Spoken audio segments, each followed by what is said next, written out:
So the last few days, a couple of days, I've been running tests and looking the measures. Oh, wrong button. It is this one. Anyway, got that. 105 watts. It has briefly run into maximum 220 watts. This on my watch has never run onto the maximum in the best conditions. Only 440 watts. So I talked to the technician and I calculated.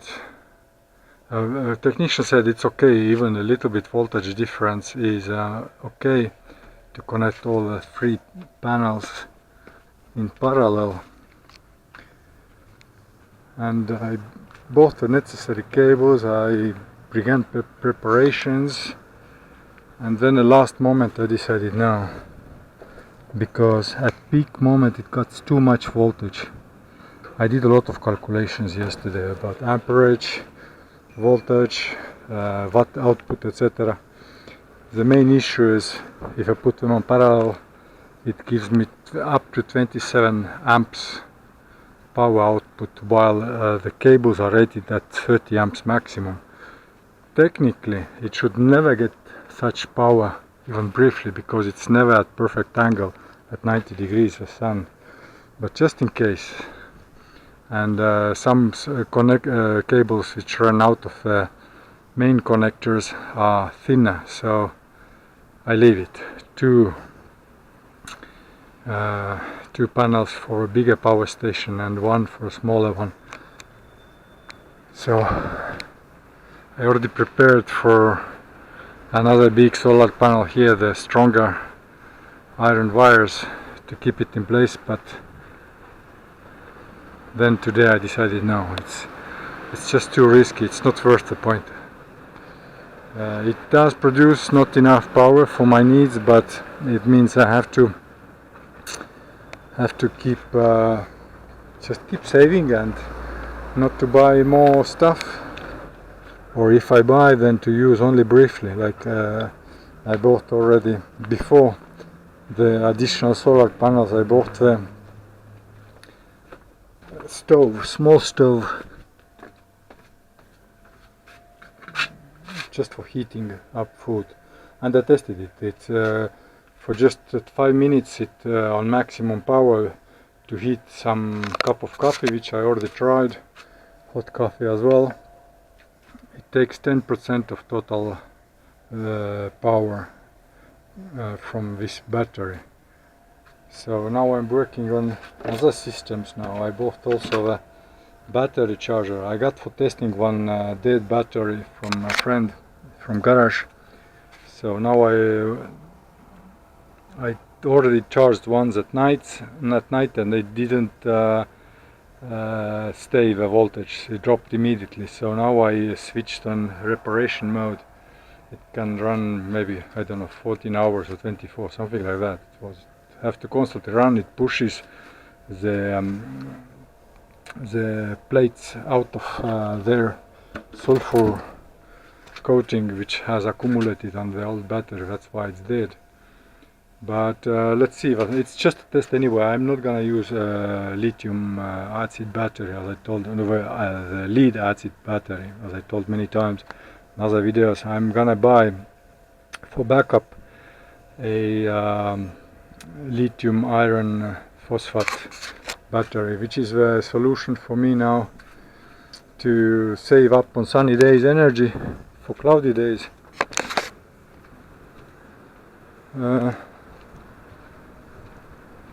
So putting another solar panel, it is technically possible, because the power stations themselves, they cap the power if it's overload, but I'm worried about the cables. If it was just one big panel and less amperage, or two panels at least, then it will be fine, but three panels, the the amperage will be summed up. It will be 9 amps each, will be 27 amps, while power station is rated at 15 amps, the big one, smaller one is 13 amps, and it's just too close to a breaking point. They have fuses and everything, but that's no point to play. I can just save some energy and use whenever I need it. Now I'm just trying to put it on flat level, because it was a little bit angled there, but as I already fixed it with cable from behind when these panels were not yet here, I can't pull this corner. Now I have to figure out how can I do it that this adjust this cable from behind so I can pull it forth a little bit.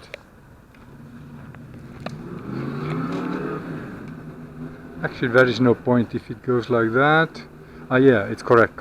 I will do it if I can. If I can't, then I have to just cut this cable from behind and put a new one somehow from inside the cable, move all the stuff and reach. I've done it once in other solar panel, so I can do it again, just a hassle. Yeah, by the way, this plate is here just for protection. I've seen videos where the acid batteries have exploded for overcharging, and when it's on reparation mode, just in case, better safe than sorry, one protection plate. If it explodes, it doesn't blow the stuff all over the cave, but has some reducing power shield, let's say. This aluminum pot I bought cheap, but later I learned also, I always make some research things which I don't know, is not good, because it's not coated aluminum, it's pure aluminum, so it's not good for food. I can only heat here for softening plastic during some reparations, but I have some Teflon pan as well, small ones, so coffee I did on Teflon pan. I just fried the water and until it started boiling, and this one fits exactly to our Teflon pan as well. So what are the traces here? Nothing special. Yeah. Anyway, so what can I do now? I can, here's a switch behind for safety as well, so it will not work even accidentally. Everything is safe here. I mean, I do a lot of calculations and security, and I play it behind in case of everything is thought through, even though it looks like a mess. I don't have a mess here. Every centimeter is calculated to be exactly precise. All the cables are not at random, but properly arranged, that not to have any movement with wind which would make them scratch. They are away from sharp corners and away from rain, so rain wouldn't rip even there. Even though these are waterproof, but you know, I'm always overprotecting on everything, and that's the way I live, to do it, to have a good sleep instead of worrying about something happening. Anyway, that corner is to take care now, to put all the panels in exact parallel.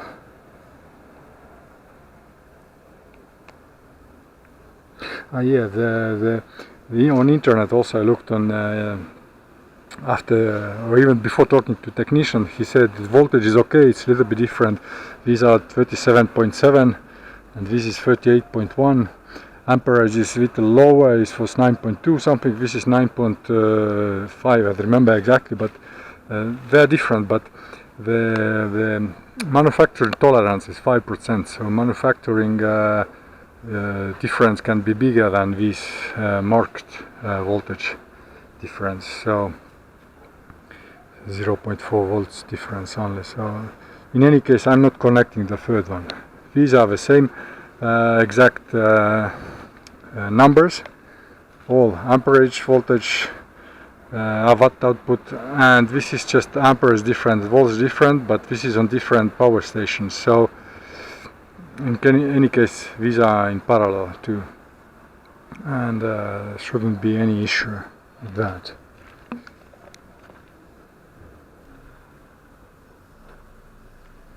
In the end I succeeded to level them up with some hassles, because it turned out even the aluminum frames are different thickness. This is thinner than this is, and so I had to use some wooden sticks to level it up properly. Later maybe I change them after the rain starts to go away, but I mean, I have had wood pieces here for a long time, in whole year, and nothing happens to them except these, which take water in immediately. This is not really wood, but something, some strange material. The rest of the pieces of wood are perfectly fine, because in Madeira they never get soaked for weeks, and in the end it's just dry up immediately after short rain. So I'm fine even with the wooden pallet. It's been over a year now, or a year and a half. These wooden pallets here, perfectly fine, nothing is damaged by the water. So I can use such things which other climate wouldn't be reasonable to do. Anyway, now it's more equal power as well between the panels, especially these two. But I just watched, it's not enough. I mean, even such sunlight, because it's such a sharp angle now. You see, almost 90-95 degrees angle, so they do produce some power, but very little. In cloudy days they do produce as well power, but 90-degree angle, how much I get? 190 watts. Actually it's not bad for such sharp angle. Again, wrong button. Lack of sleep gives signs again. Anyway, 91 watts, which it does in early morning as well. So that is what it is, you know. Keeps on 60% level, 80% level, so it's not getting full. I capped the power charging. 80 usually is normal. They advise from 20 to 80 to be no more no less, to improve the battery life, to make it longer. But you know, as I have so little power here, I put the limit so far from 10 to 90, 10 degrees minimum and 90 and 10% minimum and 90 max, to use more of a battery power if there is a lot of cloudy days. Anyway, that's what it is now. I may change settings as time shows how much I will use, how much I can make economy, but at least my phones, power banks, ventilators, lights, tablets, everything is safe now for charge. And if I need to save up, which I haven't been able yet because of testing other things as well there which require power, then one day if I can save up power, then for that I will need a lithium iron phosphate battery, which I looked up on the shop where I bought a lot of cables. The maximum size of 1920 watt hours costs a little bit below 400 euros. So that's a lot, but I suppose that's another expenditure what I will have to do to be safe on rainy days.